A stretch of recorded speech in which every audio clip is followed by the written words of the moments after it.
नमस्कार। मैं डॉक्टर हेम श्रीवास्तव। बीते हुए टाइम स्केल को देखें तो एपिडेमिक या पैंडेमिक कोई नई बात नहीं है। ये लगभग हर सेंचुरी में, हर शतक में, समय के हर शतक में, यानी कि हर 100 साल में लगभग ये एक के बाद एक आती ही रही। कभी प्लेग आएगा, कभी रशियन फ्लू, कभी कुछ और। इसके अलावा भारत में भी इसका रिकॉर्ड रहा है, कभी प्लेग, कभी कॉलरा, कभी पॉक्स। तो ये इतिहास में आता ही रहा है। तो इसमें देखा जाता है कि कुछ लोगों को यह इन्फेक्ट करता है या कुछ लोग बीमार पड़ते हैं, कुछ गंभीर रूप से बीमार पड़ते हैं, कुछ बच नहीं पाते और कुछ काफ़ी बहादुरी के साथ लड़ते हुए बच जाते हैं और कुछ लोगों को ये इन्फेक्ट नहीं कर पाता। ले दे करके किस्सा वही पुराना है, सर्वाइवल ऑफ द फिटेस्ट। जो फिट रहेगा वही सर्वाइव करेगा। फिटनेस का मतलब सिर्फ फिजिकल फिटनेस या इम्यूनिटी ही नहीं है। सावधानी रखना भी फिटनेस के तहत आता है। जैसा कि हम चार्ल्स डार्विन का सिद्धांत पढ़ते हैं कि वातावरण का असर हम पर पड़ता है, मनुष्य पर पड़ता है। उसके बाद मनुष्य के बहुत सारे सिस्टम्स होते हैं मनुष्य के अंदर जो कि काम करने लगते हैं। किसी का बहुत ज़्यादा काम होता है, किसी का कार्यभार ज़्यादा होता है, किसी का कम होता है। अब जैसे हम वायरस का काल देखें तो वायरस में इम्यून सिस्टम को जगाने की ज़रूरत है। तो जिनका इम्यून सिस्टम बहुत अच्छा होगा या जगा हुआ होगा वो अच्छा कार्य कर रहा होगा।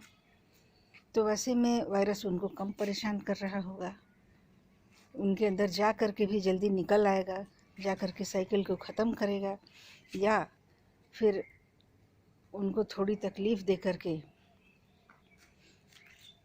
बाहर हो जाएगा।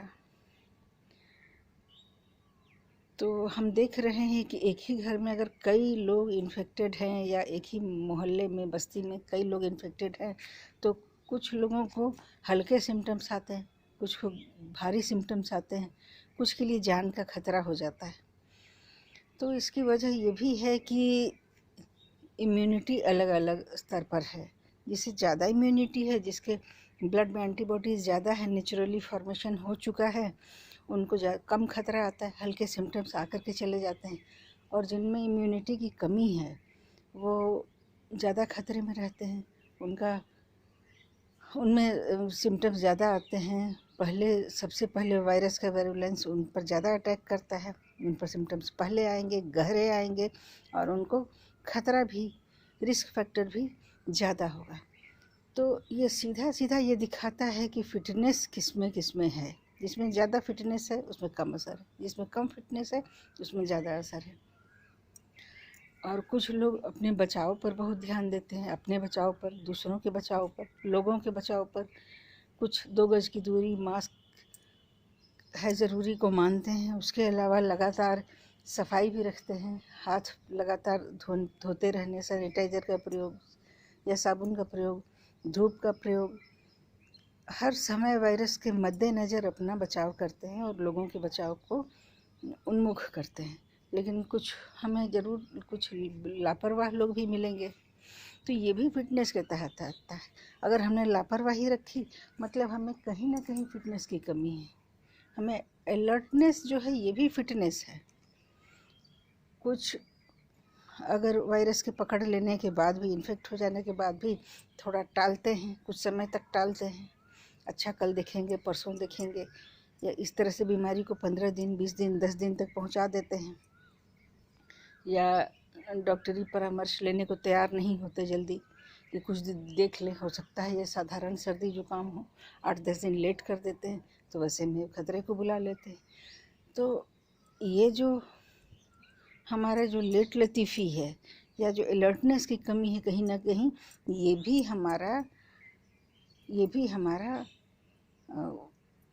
हमारे फिटनेस की ओर इशारा करता है। अगर हम बहुत अलर्ट हैं, हम बहुत सतर्क हैं, हमने बिल्कुल शुरुआत में ही दवाएं शुरू कर दी तो हो सकता है कि सामान्य दवाओं से ही हमारी समस्या हल हो जाए। वायरस का शुरुआती इलाज वहीं पर शुरू हो जाए, शुरुआती लक्षण के साथ ही अगर हम स्टीम लेना और भी जो जो इसके उपाय बताए जा रहे हैं आजकल, धूप में बैठना और सामान्य एंटीबायोटिक या जो भी दवाएं हैं या आयुर्वेदिक प्राकृतिक दवाएं हैं उन खाना अगर हम शुरू कर दें तो हो सकता है कि हमारी समस्या वहीं से वहीं हल होने लगे। यह घरेलू और भारत के प्राचीन आयुर्वेदिक उपायों पर जिनका ध्यान है, अब उनमें से बहुत से ऐसे लोग होंगे जो वायरस को अपने पास फटकने नहीं दे रहे, या हल्के असर से वो नेज़ल ट्रैक्ट से ही लौटा दे रहे हैं, या ऐसा भी है कि वो अंदर आ भी गया तो फेफड़े पर असर नहीं होने दे रहे हैं। उन्होंने लंबी सांसें खींचने और प्राणायाम की आदत डाल रखी हो जिससे कि फेफड़ों पर असर कम हो और वायरस को भगाने का मौका ज़्यादा मिले, वक्त ज़्यादा मिले अपने आप को ठीक करने का। ऐसे भी लोग हैं। और कुछ ऐसे भी लोग हैं जो कि कुछ भी प्रयास नहीं करते और वायरस की समस्या को काफ़ी बढ़ा लेते हैं और उनकी जान सांसत में पड़ जाती है। तो ले दे करके फंडा वही है, जो फिट है वो बढ़िया से सरवाइव करेगा, जो कम फिट है वो खतरे से आकर के निकलेगा, और जो अनफिट है उसे जान का भी खतरा हो सकता है। तो ये बहुत पुराना फंडा है। ये डार्विन के पहले भी ऐसा था।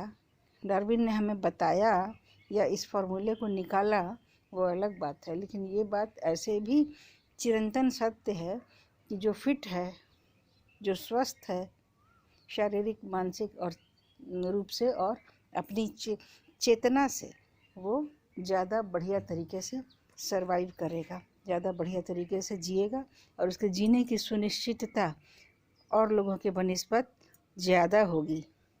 फिर मिलते हैं अगले वीडियो में। जय हिंद, जय भारत।